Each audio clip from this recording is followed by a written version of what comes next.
একুশে টেলিভিশনের ২৫ বছর পূর্তি উপলক্ষে মৌলভীবাজারে ২১-এর ১৫ দিন ব্যাপী রজত জয়ন্তী উৎসবের উদ্বোধন করা হয়েছে। মৌলভীবাজারের শ্রীমঙ্গলে প্রধান অতিথি হিসেবে উপস্থিত থেকে এই উৎসবের উদ্বোধন করেন বাংলাদেশ চা বোর্ডের chairman major general Sheikh Mohammad Sarwar Hossain.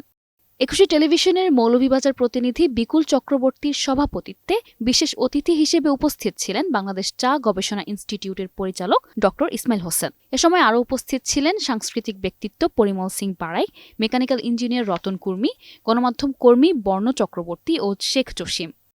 অনুষ্ঠান শেষে নৃত্য পরিবেশন করেন বিভিন্ন ক্ষুদ্র নৃগোষ্ঠীর শিল্পীরা। অভিনন্দন শুভ রজত জয়ন্তীতে। এই শুভ রজত জয়ন্তী একুশে টেলিভিশনের এই ডেটাকে মাথায় রেখে যে 15 দিনের যে একটা দীর্ঘ অনুষ্ঠানের কার্যক্রমের যে পরিকল্পনা করেছে একুশে টিভি গ্রেটার মৌলভীবাজারে, এটা আমি জেনে অত্যন্ত আনন্দিত।